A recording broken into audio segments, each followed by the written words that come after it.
Welcome to Energy Law with Energy Law Prof. Today we're going to talk about rate making, which is one of the most common ways of setting the electricity rates that all of us pay to both residential as well as industrial and commercial users around the United States, one of the most common modes of electric utility regulation.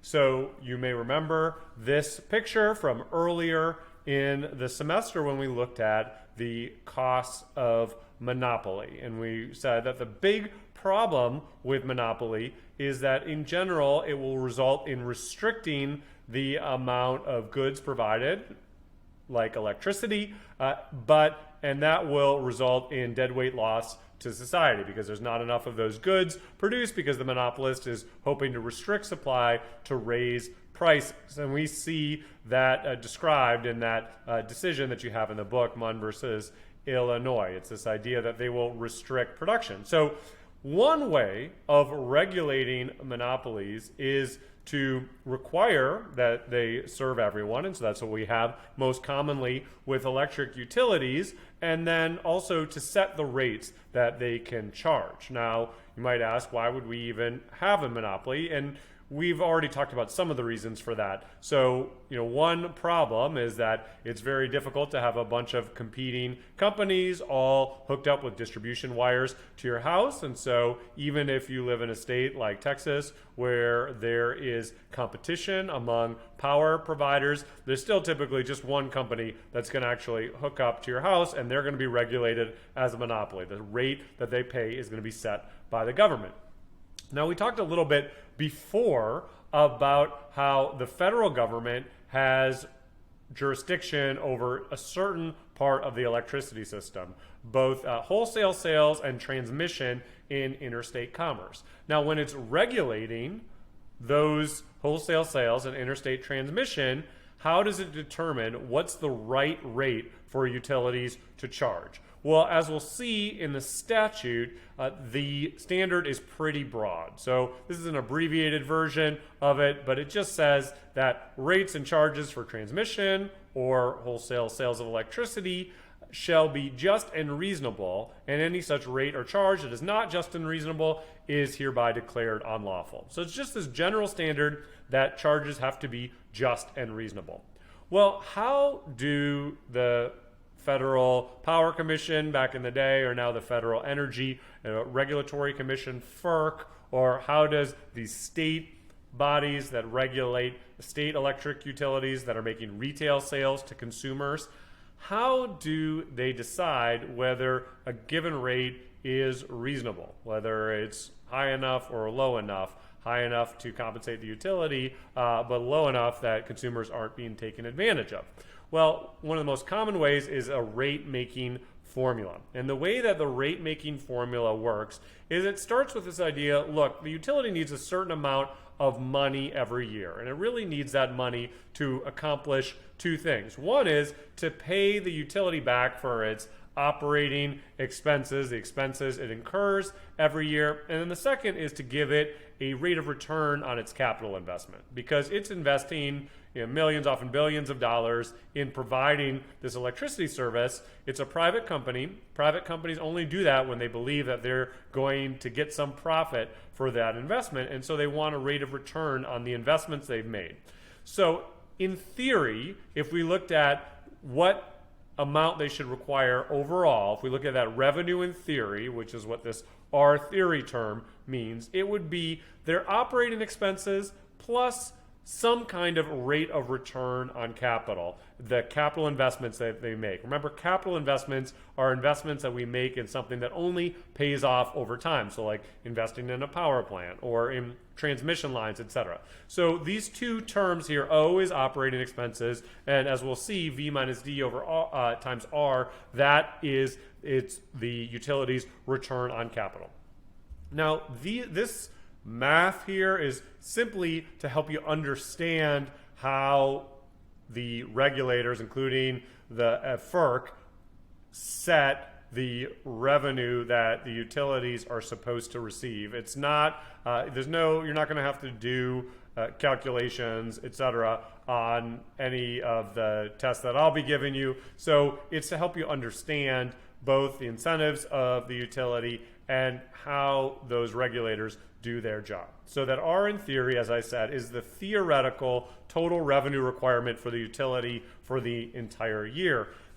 O is those operating expenses, the things that the utility just needs to be paid back for. So think of all the natural gas that it uses every year in its plant. That's not a long-term investment. It's just buying that natural gas, and so it just needs to be paid back for it. It doesn't need a rate of return. It just needs to be paid back. Similarly, with the salaries of its employees or the taxes it pays every year. Those are all sort of year-to-year expenses that the utility needs to be paid back for. Now, V is the total value of the tangible and intangible property. And remember, when we move into the second term, this V minus D times R, we're talking about the utility's rate of return on capital.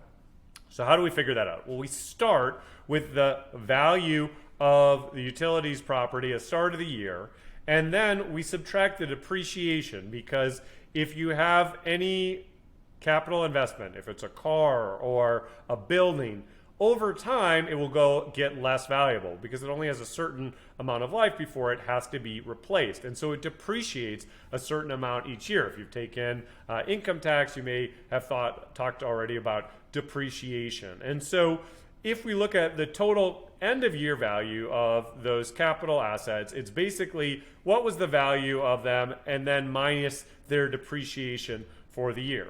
Now, keep in mind that that depreciation, that yearly degradation in the value of the utility's capital assets is an operating expense that also gets to be recovered under that O term. Okay, then, so that V minus D is often called the rate base. It's the total amount of capital that the utility has invested, right? It's the value of what it had at the start of the year minus that depreciation. And the utility expects a rate of return, just like any other business, on that rate base. That rate of return is that R term. So basically it says, look, you get a certain percentage of return on those investments that you've made. Okay, so that when the regulator has calculated that R theory, it knows how much money the utility should get for that year that it's operating. Okay, so how does the regulator make sure the utility gets that much money, or not more than that?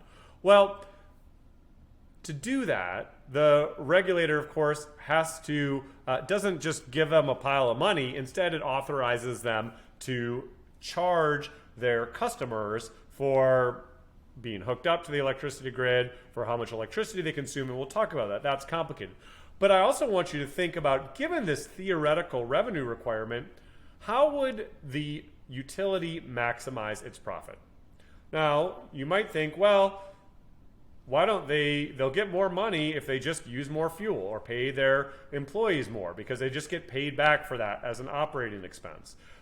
That's true, but they don't make any profit on that. So we might say that unlike a typical business, the utility doesn't have quite as much of an incentive to save on fuel, to save on salaries, etc., because in theory it just gets compensated for that. Unlike a typical business that if they can lower those salaries or lower those fuel costs, they make more profit. So it's true they don't have a strong incentive to conserve those as a normal business would, but they don't actually make a profit from that. They just get paid back. In fact, their full profit is from that rate base. It's that rate of return that's based on the investments that they have made. Okay, so note that if it's worth investing $1 million at a given rate of return, well then surely it's worth investing $4 million or $8 million or $100 million.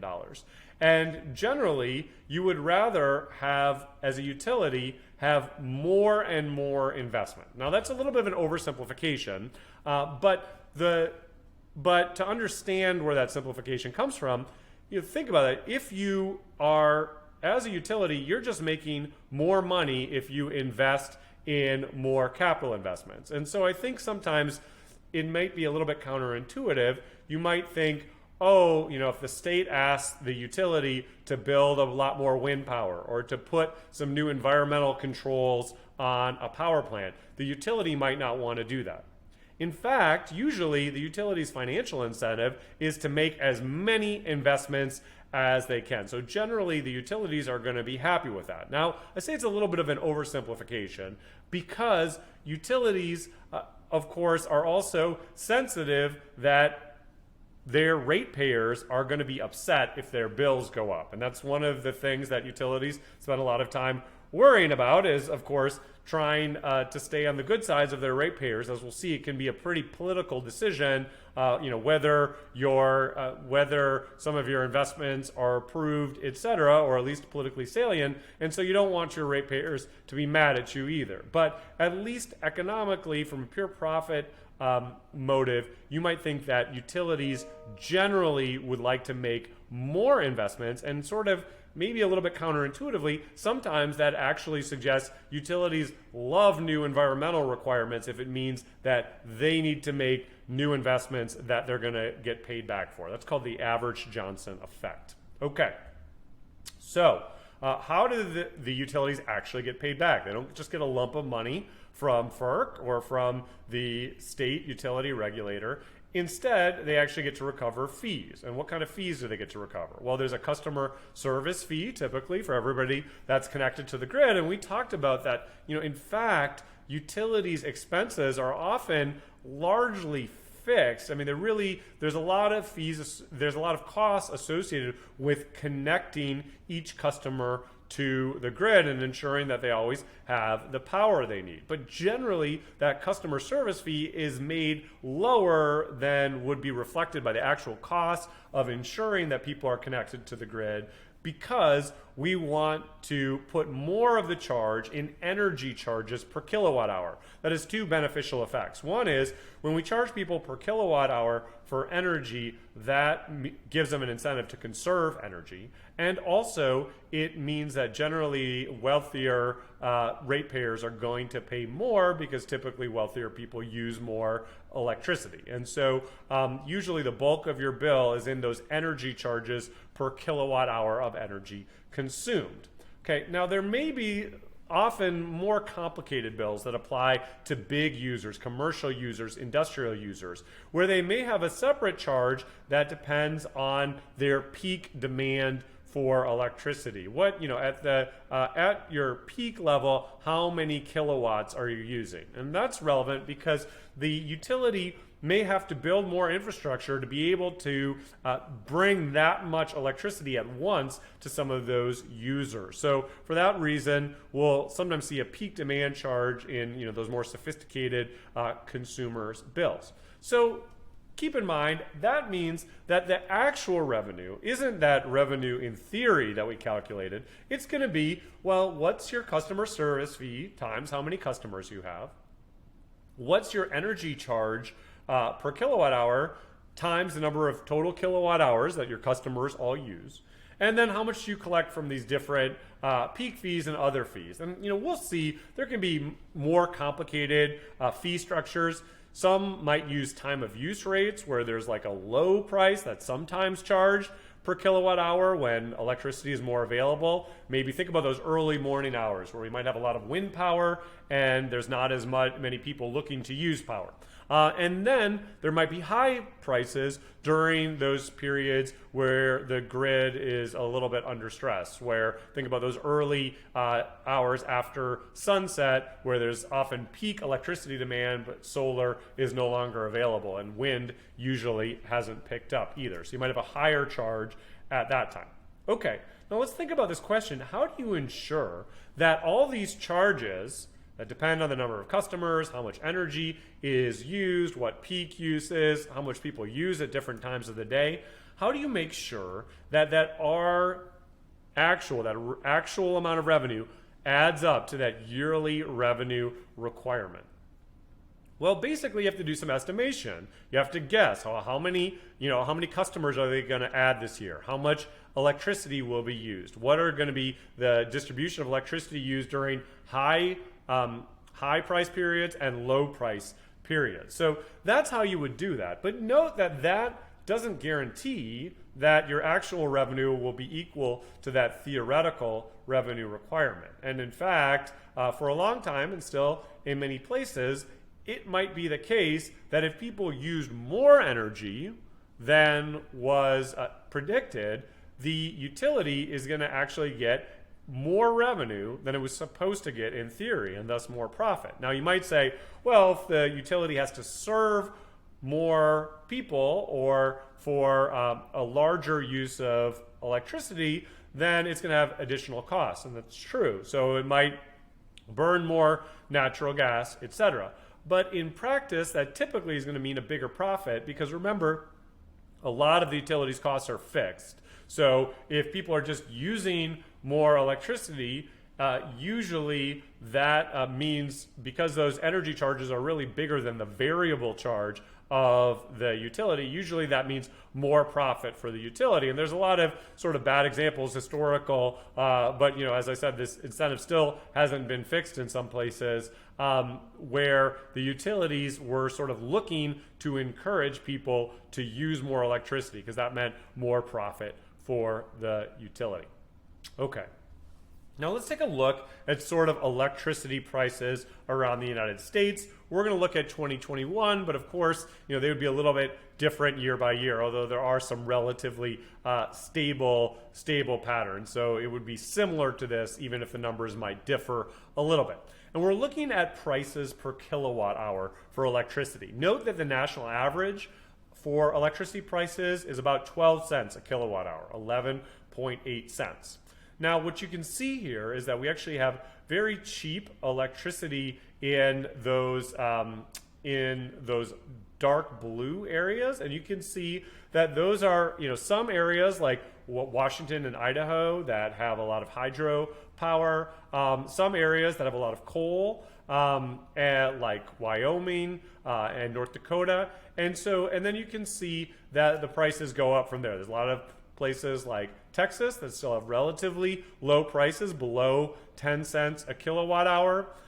You see kind of that middle range in yellow and orange with prices from 10 to 15 cents a kilowatt hour. And then we see much higher prices in California and the Northeast with prices over 15 cents a kilowatt hour. Now, as we've talked about before, and I've shown you, those prices are still pretty low by an international comparison, but you can see there's a pretty big difference in prices around the U.S. with prices in the Northeast or California being more than 50% higher than Texas prices, at least for 2021. Okay, so I said that these charges that the utility is allowed to charge are decided as part of a rate making that thinks about both what the utility needs in terms of its overall revenue requirement and how to provide that to the utility through these different charges.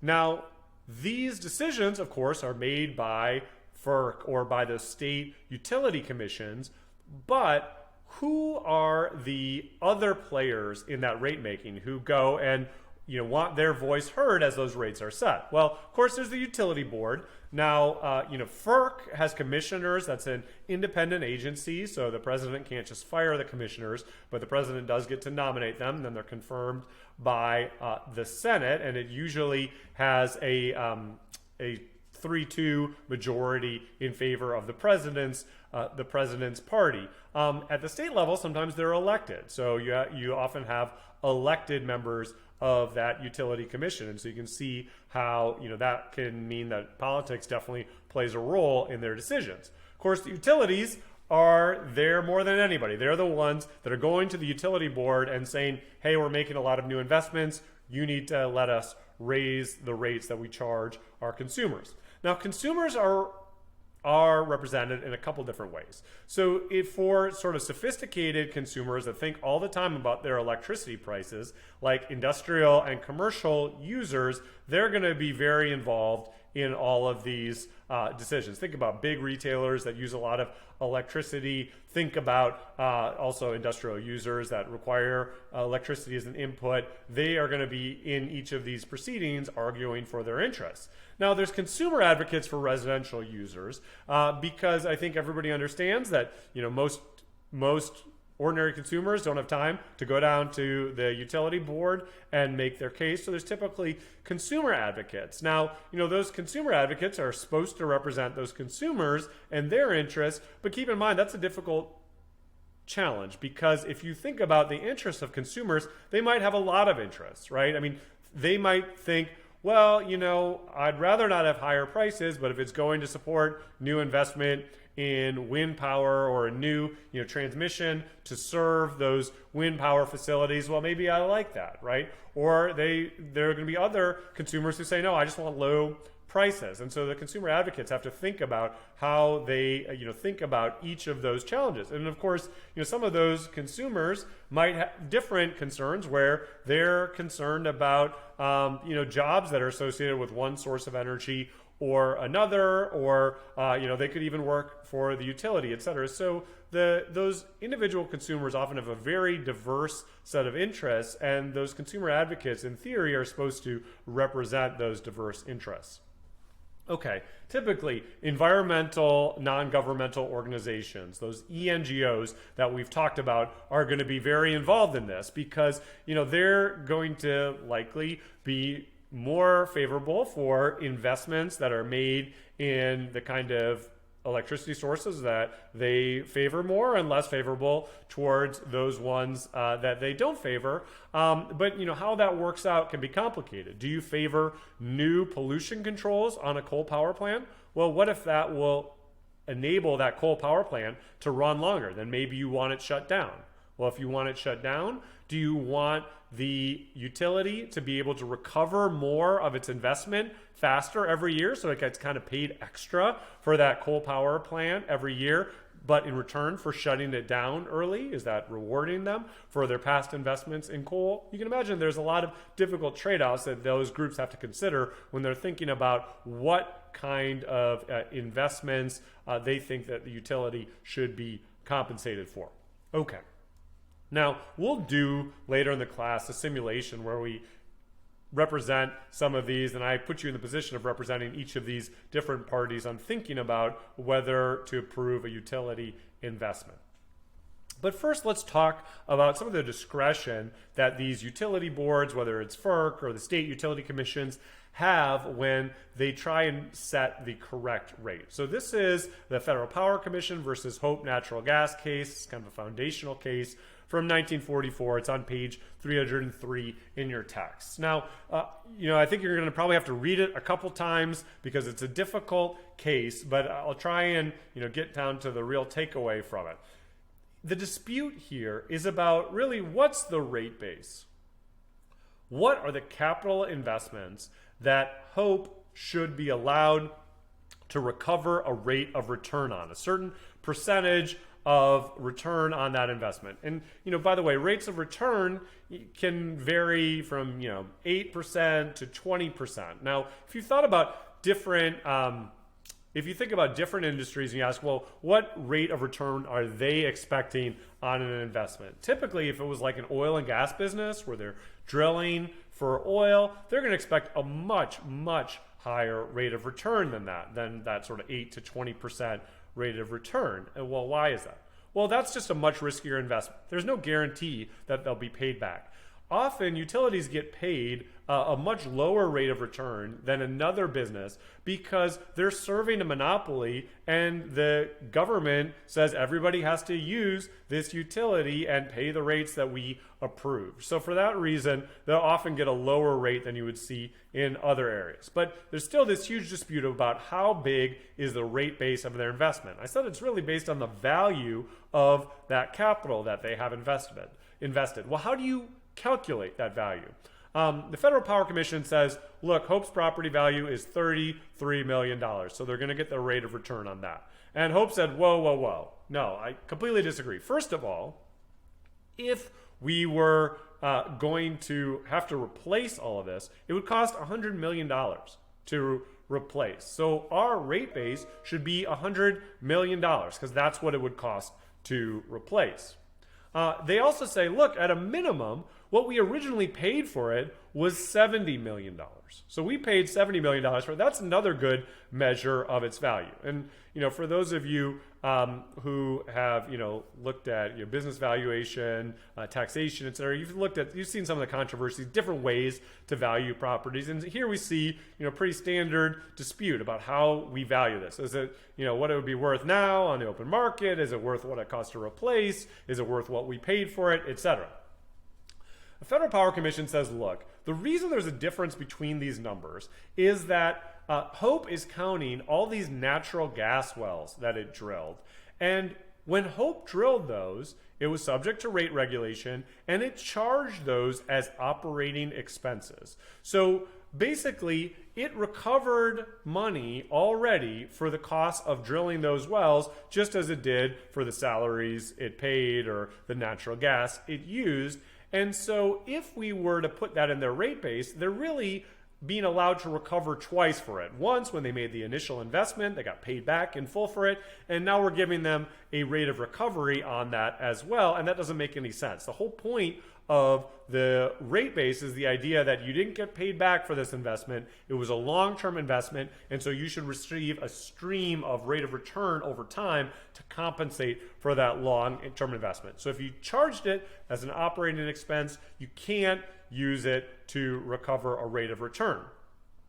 Court says, look, the Federal Power Commission rate is reasonable. Whatever the merits of Hope's argument here, the court says what the Federal Power Commission has done is reasonable. And here's the key language from the court that we often see coming up. The court says the Federal Power Commission is not bound to the use of any single formula as long as the total effect of the rate order isn't unjust and unreasonable. Judicial inquiry under the Act is at an end. So remember, go back to that language that the Federal Power Commission and now FERC is required to follow. Rates are supposed to be just and reasonable. Well, what does just and reasonable mean? Here the court is saying that FERC, or the Federal Power Commission then, has a lot of discretion in defining what counts as just and reasonable. So whatever we think of your contentions, Hope, it's within FERC's discretion to say this counts as a just and reasonable rate if we just say that your property value is $33 million. So this case is important for indicating how broad that term is, just and reasonable, and how much discretion that FERC gets in interpreting it. Okay. Another important doctrine, and we'll talk about it a little bit more during the course, is the filed rate doctrine, which basically limits a tax on the rate that has already been decided. And so we're going to talk about it in the context of the City of Girard versus FERC decision. It's on page 312 in your books. Okay, so Girard produces its own power, but doesn't always have enough. So when necessary, it buys more from Kansas Gas and Electric under a filed rate. So there's a rate on file with FERC that says this is how much money we pay for electricity when we need to buy a little extra from Kansas Gas and Electric. Now, eventually, Girard's power plants fail, and so now it needs to buy all of its power from Kansas Gas and Electric. At that point, it says, okay, it was fine just topping up with a little electricity at this rate, but it's a really high rate, and you're giving these other cities much lower rates, so you should give us the same rate that you're giving to other cities that buy all their electricity from you. Okay, why do you suppose Kansas Gas and Electric gave lower rates to those other cities? Well, it's likely because those other cities are buying all their power from Kansas Gas and Electric. So they say, look, if we get to serve your entire load, yeah, okay, you can get a relatively low price.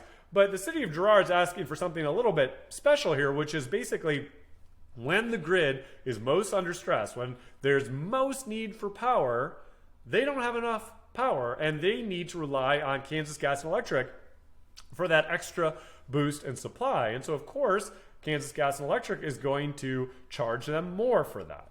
So Girard says, well, now we're on the other plan where we're actually buying all of our power from you, so you should charge us the same rate you gave to those other cities. And you can see how that might be reasonable. But Kansas Gas and Electric doesn't agree initially. Their negotiations continue. Eventually, Girard's contract expires, and so Kansas Gas and Electric petitions FERC for a new rate. Gerard says, look, as soon as the rate contract expired, it should have been given the rate that other cities got, but the court says no, you have to abide by the rate on file. You can't choose other rates, no matter how reasonable your argument might be. Whatever rate is on file, here it was by agreement. But it could have been one that actually previously went through review. You can't choose other rates. You have to abide by the rate on file until you have a new rate on file.